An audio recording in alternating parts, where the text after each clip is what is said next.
Hey, what's up everybody? This is Osterberg501 and today I want to go over all the different things you can buy in Diablo Immortal and generally to see if the game is pay to win. And just a quick answer to the question, yes, Diablo Immortal does have what a lot of people would consider as pay to win elements. So if you're somebody that just doesn't want to play a game that has some of those elements or options in the shop, I would recommend you just don't play Diablo Immortal. And with saying that, keep in mind the game is free to play. So even if you're somebody that wouldn't normally want to play a game like that, it's free to play. You could still get in, try it, give it a few hours and then delete it and never think about it again. And if you're somebody that will still play games with pay to win elements in them, if the game is decent, I would say, again, it's free to play, give it a try. And in general, for a comparison, if you're somebody that followed Lost Ark or have played Lost Ark or are still playing it, the things you can buy in Diablo Immortal are pretty similar in terms of how pay to win the game actually is. So first off, when looking at all the items you can buy, we have to go to the shop first. And first I wanted to start off with the currency. So there's generally 3 currencies in the game. There's gold, which is what you earn in game. There is platinum, which you can either buy with the premium currency, or you can get this by selling items on the market to other players. So this is kind of the in-between currency. If you've played Lost Ark, these are the same as crystals. So you can buy them with real money or earn them in game through selling items on the shop. Then eternal orbs, which are only able to be obtained with real money. These are used to buy pretty much everything on the shop, and it's 99 cents for 60 all the way up to 7,200 for $100. And then for everything else in the shop, we first have bundles. This is where your daily free rewards are going to be, where they will just give you currencies or whatever they want to give you for free that day. There is currently a beginner's pack in here, which most free-to-play games will also have. It's usually a really high value item that you can get once, and then they will add more bundles over time to give you better deals to try to get people to buy those bundles. Then we have cosmetics, which is pretty much a one place where pretty much everybody will be fine for this for a free-to-play game.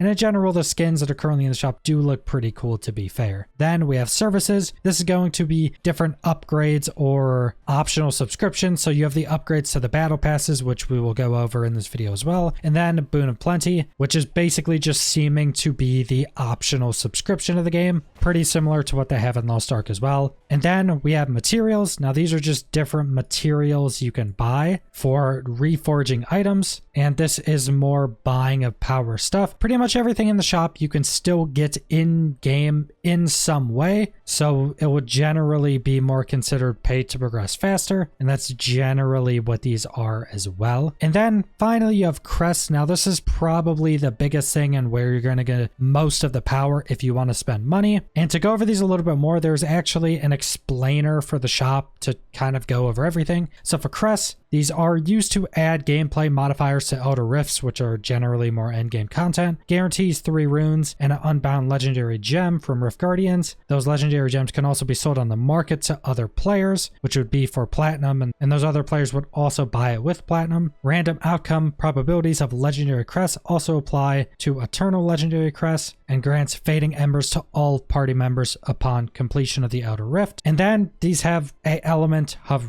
randomness to them. They go through pretty much all the percent chances of getting essentially more powerful versions of the items you can get from these crests. I'm not going to go over all of this, but this is the main area where you would be buying power if you wanted to. This is where the majority of the pay to win of the game is going to be from. Then bundles, kind of more easy to understand. Some of these bundles are also going to be earned in different sections as you progress through the game. Lost Ark had this as well, where you would buy a bundle, it would give you a section of the bundle, then say you'd get to a new level, it'd give you another section of the bundle, but generally when you're in endgame, it just gives you everything in that bundle. Cosmetics, not really need of explanation. Services, again, this is just upgrading your battle pass, getting what's essentially the optional subscription, and the Prodigy's Path, I think, is something in endgame that unless you're in endgame, I don't think you can even see yet. And then currency, we already went over that. The 3 different currencies you can get from different things. One's premium only, one you can get from the market, pretty much what you would expect. And then there's a big explanation on these Reforger stones. There's also Dawning Echo, which I currently can't see. Not sure if that's just not in the shop yet, or if again, you have to get to the end game for that. And that's pretty much everything in the shop right now. And again, if you're familiar with something like Lost Ark, this is very, very similar to the shop in Lost Ark. And then finally, we have the Battle Pass, which again, if you played Lost Ark, is a very similar thing, just 2 tracks, and very similar to pretty much any game that has Battle Passes, except this one has resources and actual in-game power items in both tracks. You have a free track that does actually give you a ton of in-game materials and power items as you get later into the Battle Pass, even giving you legendary items. And then the bought track just has